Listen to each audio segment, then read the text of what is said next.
South India shopping mall the wedding మంత్ర సరికొత్త wedding collection south India shopping mall. నమస్కారం జగన్నాథం గారు. ఆహా, దయచేయండి దయచేయండి. నేను పుట్టి బుద్ధిరిగాక ఇన్నాళ్ళకి మా దేవి ఆలయానికి ఆ పార్వతీ పరమేశ్వరులే స్వయంగా నడిచి వస్తున్నట్టుంది. చాలా సంతోషం. జగన్నాథం గారు, మీ మాట కథంలేక వచ్చాం. అది నా అదృష్టం, మా ఆలయం చేసుకున్న అదృష్టం, మా ప్రజలు చేసుకున్న అదృష్టం. ఈశ్వర భక్తునిగా, అమ్మవారి బిడ్డగా ఆంధ్రదేశం అంతా ప్రసిద్ధికెక్కి అటు కాశీ విశ్వనాథుని ఆలయానికి అలంకరణగా నిలిచిన తమరు ఇవాళ మా ఆలయానికి రావడంతో మా జన్మ చిత్తార్థమైంది. జగన్నాథం గారు, దైవం అన్ని చోట్ల ఉంటాడని నమ్మి మనిషిని నేను. అయితే దైవాన్ని నమ్మి మనుషులు కొన్ని చోట్లే ఉంటారు. శిథిలమైన ఈ అమ్మవారి ఆలయాన్ని వేలకు వేల ఖర్చుతో పునరుద్ధరించిన మీరు మీ గ్రామ ప్రజలు దైవభక్తులని అర్థమైంది.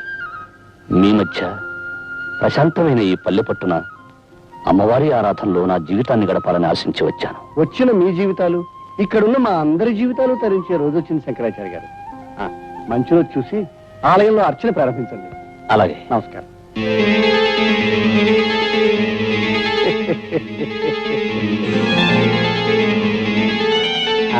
మీకు ప్రత్యేకమైన వస్తు ఏర్పాటు చేయించాను. అలాగే జగన్నాథ్ గారు. తీసుకోండి. అయ్యా, తమరి దృష్టి ఆ దుర్గాదేవి మీదనే.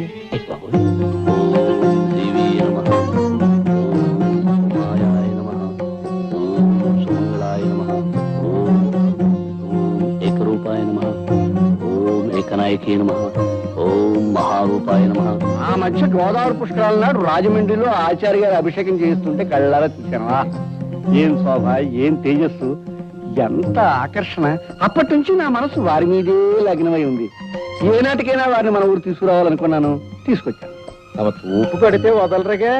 నిజంగా మన ఊరికి తమరు మహోపకారం చేశారండి. అప్పుడే ఎక్కడ, ఇంకా చాలా చేయదలుచుకున్నారు ఆయన.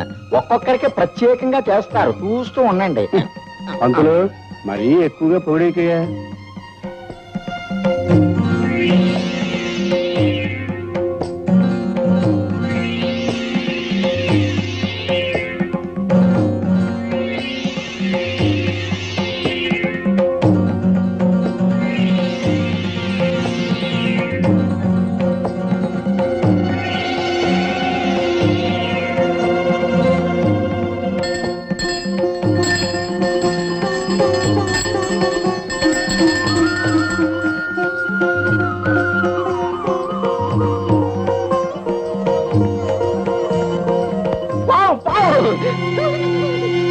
అది పావన్ అందరికీ తెలుసు. నువ్వు అరిచి చెప్పడం దానికి చంపే ఏర్పాటు చూడక. దేవుడు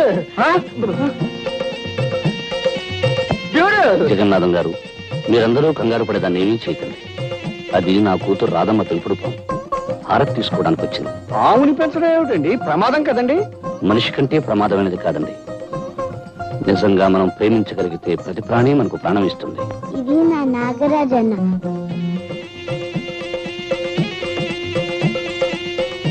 అందరూ దండం పెట్టండి. పెడతాం తల్లి, పెడతాం. కానీ పావును దూరంగా పెట్టు. రేపు పంతులు ముందు అన్నం పెట్టవయ్యా. ఆచార్య గారు, మీ పాపతో పావుకి స్నేహం ఉన్నా దాన్ని నలుగురు మధ్య ఉంచడం మంచిది కాదండి. ఎందుకని అడగండి. అడగడం దేనికి, అది కాటేస్తే చచ్చి ఊరుకుంటాం కనుక. కనుక దాన్ని ఏ పుట్లోనే వదిలేయమని చెప్పండి. ఆ విషయం మేము ఆలోచిస్తాం. రామారాధా, భయపడకండి. సూర్యబాబు, ఏం చేస్తున్నారు నాన్న? నాగన్నకి పాలు పోస్తున్నా. అలాగా. అమ్మా రాధా, నేను మాట చెప్తాను, వింటావా తల్లి? ఏవి నాన్న? రేపు మన నాగన్నని తీసుకెళ్లి పుట్టలో విడిచిపెడదామా? ఆహా, నేను ఒప్పుకోను. నువ్వు చెప్పిన ప్రతి మాట విన్నాను. ఆఖరికి దేవుడికి ఎందుకు ఇచ్చేమంటే ఇచ్చేసాను. కానీ నా ఇష్టమైన నాన్న మటుకు పుట్లో వెళ్ళమంటే నీ వదలను. అది కాదమ్మా, నీ జుట్టు దేవుడికి ఇచ్చావు, పుణ్యం వస్తుంది. అలాగే మన నాగన్ని పుట్టలో విడిచిపెట్టావనుకో, ఇంకా పుణ్యం వస్తుంది. నాకు పుణ్యం వద్దు, ఏం వద్దు, నాకు నాగన్నే కావాలి. చూడమ్మా రాధ, పక్షులు గోళల్లో ఉండాలి, పులులు అడవుల్లో ఉండాలి, పాములు పుట్టల్లో ఉండాలి. అప్పుడే అవి స్వతంత్రంగా హాయిగా ఉంటాయి. పెంపకం పేరుతో వాటి స్థానాల్లోంచి తీసుకురావడం పాపమమ్మా. ఇది మామూలు పాము కాదు, నాకు నాగరాజన్న. అందుకని నువ్వు భయపడకపోవచ్చు, కానీ ప్రతి వాళ్ళు భయపడతారు. ఆ భయంతోనే మన నాగరాజుకి ఏదైనా ప్రమాదం కలగచ్చు.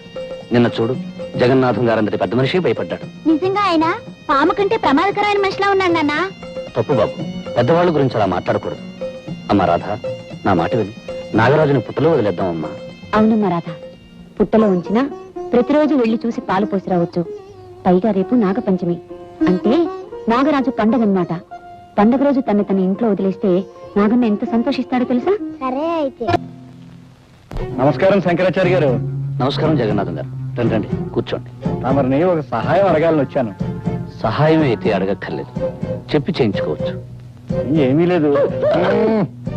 మోదుగులపాలెంలో మా మిత్రుడు పెళ్లి, దాన్ని మహానుభావులైన తమరి చేతి మీదుగా జరిపించాలని నా అభిలాష. కనుక తమరు కాదనకుండా సాయంకాలం వెళ్ళి ఆ శుభకార్యం జరిపించరావాలి. దైవ కార్యం తర్వాత మహత్కార్యం పెళ్లి జరిపించడమే. ఇద్దరు మనుషుల్ని కలిపి దీవించడానికి అభ్యంతరమే ఉంది. తప్పకుండా వెళ్తాను. కానీ ఏమిటో చెప్పండి. సాయంకాలం అమ్మవారి పూజ జరపడం. దాందే ఉంది. ఈ ఒక్క రాత్రికి మీ అబ్బాయి చూసుకుంటాడు. అవునా, అమ్మవారి పూజ చేయటం నాకు వచ్చుగా. ఆ తండ్రికి తగ్గ కొడుకు. అలాగే జగన్నాథం గారు, నాకేం అభ్యంతరం లేదు, నేను వెళ్తాను. అయితే సాయంకాలం బండి పంపిస్తాను.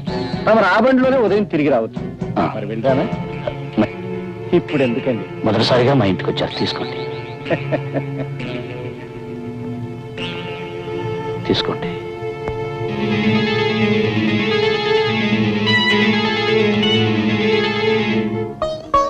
నాగరాజన్నా, నాగరాజన్నా, నాగరాజన్నా, నేను ఎప్పుడూ ఒంటరిగా వదలలేదు. నువ్వు పుట్టిలో నుంచి బయటకు వస్తే ఎవరైనా ఏమైనా చేయొచ్చు. కనుక నీ పిలిచినప్పుడు తప్ప నువ్వు బయటికి రాకూడదు. సరేనా? ఒట్టే.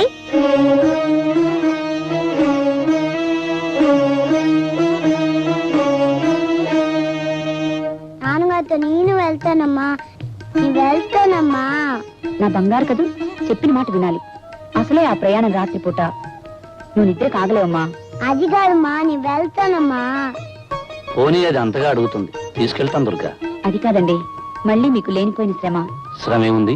బండిలో వెళ్ళి బండిలో రావడమే. చలాయ్ చలాయ్, దారిలో అల్లరి చేసి నాన్నగారిని విసిగించుకో. విసిగించదు కానీ నువ్వు అమ్మని మాత్రం విసిగించుకే. రామ్మ రాధా. బాబు సూరి, చీకటి పడ్డాక గుళ్ళో పూజ చేయడం మర్చిపోకు. అలాగే నాన్నగారు.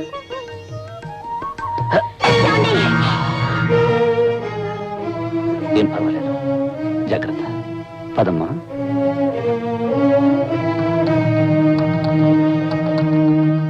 ఓం జగన్మాతాయ నమః, ఓం కాళియాయ నమః, ఓం కర్మశీలాయ నమః,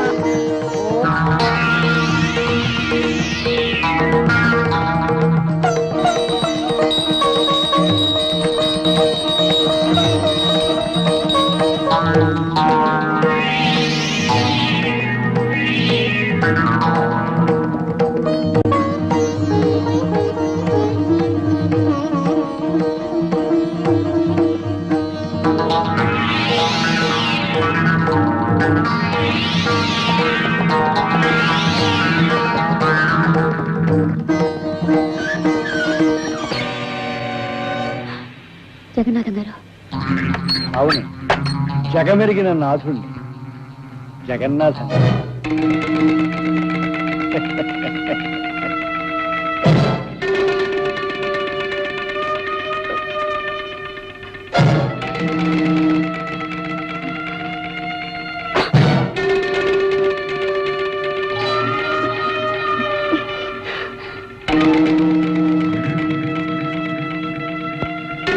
ఏమిటిది?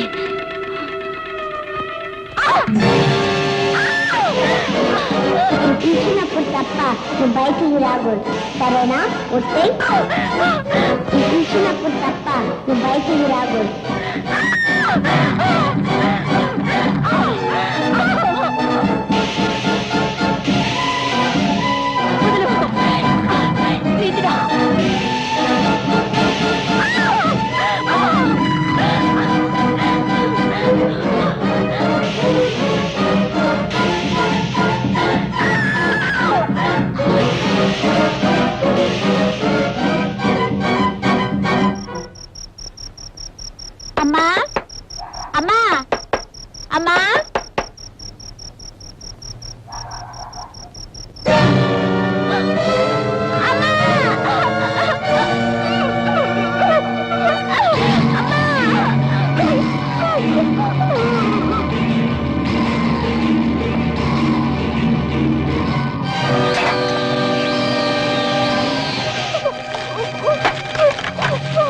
ఉండు ఈ కుర్రకుడు నన్ను గుర్తుపెట్టాడు ఎందుకంటే వీడిని మంటలో పెట్టాడు. అలాగే ఇదిగో.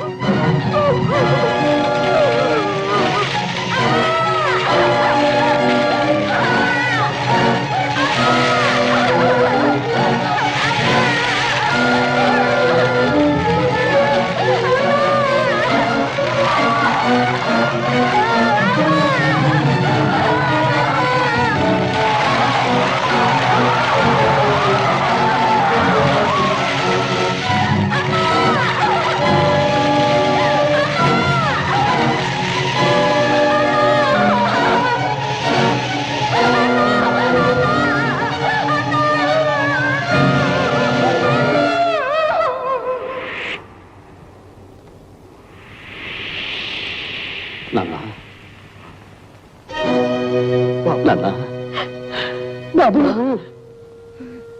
ఈ నాన్న మీద కోపంతో రావేమో మీ అనుకున్నా నీడను తిరిగిన వాడిని మీ మీద కోపం ఎందుకు తెచ్చుకుంటాను నాన్న? అది కాదు బాబు, ఆయనన్న మాటలకు నువ్వు మనసు కష్టపెట్టుకొని అదేమిటమ్మా, ప్రేమతో ప్రాణంలా పెంచుకున్న మీకు కాకపోతే నన్ను మాటలనే అధికారం ఎవరికుంటుంది? అదేమిటి బాబు పెంచుకున్నా పెరిగినా అంటున్నావు?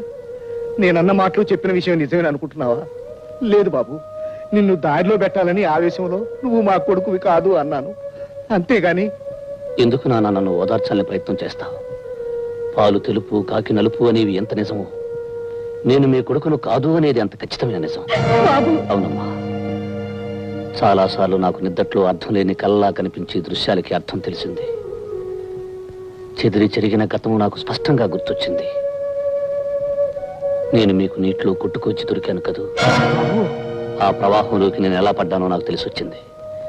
దానితో నా కర్తవ్యం ఏమిటో కూడా నాకు ఇప్పుడు తెలిసింది. ఏమిటి బాబు ఏమిటి నువ్వు అనేది? నాకు జన్మనిచ్చిన తల్లి చనిపోయి ఉండొచ్చు, కానీ నా తండ్రి నా చెల్లెలు బ్రతికి ఉంటారు. వాళ్ళు కలుసుకుని తీరాలి. అంటే మమ్మల్ని వదిలి వెళ్ళిపోతావా? ఈ లోకంలో ఎవరు ఎవరితో శాశ్వతంగా ఉంటారు. జన్మ ఇచ్చిన కన్నవాళ్ళని వదిలి కట్టుకున్న వాడితో కలిసి వెళ్ళిపోతుంది ఆడపిల్ల. 9 నెలలు మోసి కని పెంచిన తల్లిని వదిలి తన దారిని తన భార్యతో వెళ్ళిపోతాడు మగపిల్లవాడు. జీవితాంతం కలిసి ఉండాల్సిన ఆలుమగలలు ఎవరో ఒకరు ముందుగానే శాశ్వతంగా వదిలి వెళ్ళిపోతారు. ఎంత గొప్ప బంధమైనా కొంతకాలమే ఉంటుంది, కాలమంతా నిలిచి ఉండదు. ఏమంటారు? ఏమంటాం బాబు, నువ్వు చెప్పేదంతా నిజమేగా. అందుకే ఇంతకాలం దూరమైన నా వాళ్ళని ఒక్కసారి చూడాలని ఉంది. బాబు అమ్మా, ఈ జన్మలో మీ రక్తాన్ని పంచుకోకపోయినా మీ ప్రేమను పంచుకున్నాను.